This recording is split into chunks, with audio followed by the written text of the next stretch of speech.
আমি এমন একটি আমলের কথা বলবো, এই আমল যদি করতে পারেন তাহলে দোয়াটি পড়ার 5 মিনিট পরেই সুসংবাদ পাবেন। প্রিয় ভাই,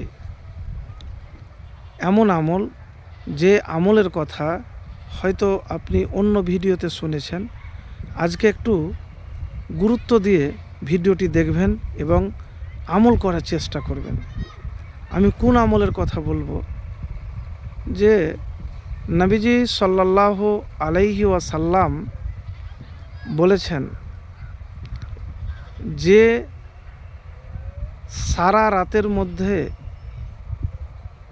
একটি বিশেষ সময় আছে, যে সময় কোনো মুসলিম বান্দা যদি আল্লাহর কাছে কোনো কল্যাণ প্রার্থনা করে তাহলে তিনি তাকে তা দান করেন। এটি মুসলিম শরীফের হাদিস, হাদিস নাম্বার 1656। আবু হুরায়রা রাদিয়াল্লাহু তাআলা আনহু বলেন যে রাসূলুল্লাহ সাল্লাল্লাহু আলাইহি সাল্লাম বলেছেন, প্রত্যেক রাতে যখন রাতের শেষ তৃতীয়াংশ থাকে তখন আমাদের প্রতিপালক মহান ও কল্যাণময় আল্লাহ দুনিয়ার আসমানে অবতরণ করে বলতে থাকেন, কে এমন আছো যে এখন আমাকে ডাকবে, আমি তার ডাকে সাড়া দেব।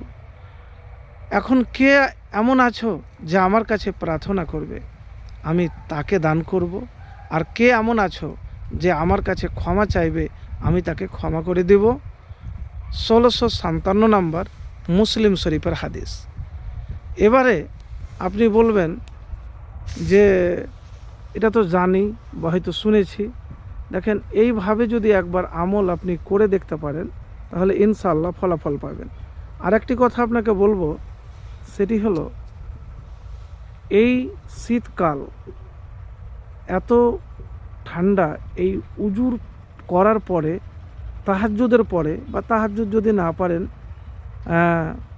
তাহাজ্জুদ নামাজ পড়তে গেলে ভালো, তারপরে যদি না পারেন তাহলে আপনি 2 রাকাত নফল নামাজ পড়ে আপনি হাত উঠিয়ে যদি দোয়া করেন, আর দোয়া যদি কবুল হয়ে যায় তো 5 মিনিটও লাগবে না, 5 সেকেন্ডেই আপনি ফল পেয়ে যাবেন। আপনার যে কোনো প্রয়োজন বা কোনো বিপদে আছেন, সমস্যাতে আছেন, যে সমস্যা কাউকে বলার নয়, তো আমি এতটুকুন বলবো ভাই যে একবারই আমল করে দেখুন। অনেকেই বলে তাহলে আমি এত করছি কবুল কেন হয় না? দেখেন, আপনাকে চেষ্টা করতে হবে। কবুল কেন হয় না? ধরেন আপনি কলেজের ডিগ্রি অর্জন করেননি, তো যদি বলেন যে আমি কলেজের অধ্যাপক হব, হাই স্কুলের মাস্টার হব, তা তো আপনাকে নিবে না।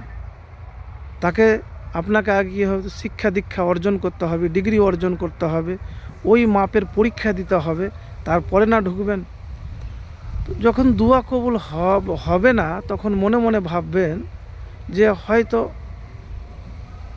ওই রকমভাবে দোয়াই করতে পারিনি। মুমিন মুত্তাকি আল্লাহওয়ালা হয়ে একবার দোয়া করুন, ইনশাআল্লাহ ফলাফল পাবেন। আর কখনো বলবেন না, মনে মনে ভাববেন না বা কাউকে বলবেন না আমি দোয়া করলাম তো পেলাম না। পেলেন না তো আবার দোয়া করেন, আবার করেন, করতেই থাকেন, ইনশাআল্লাহ দেখবেন ফলাফল পাবেন।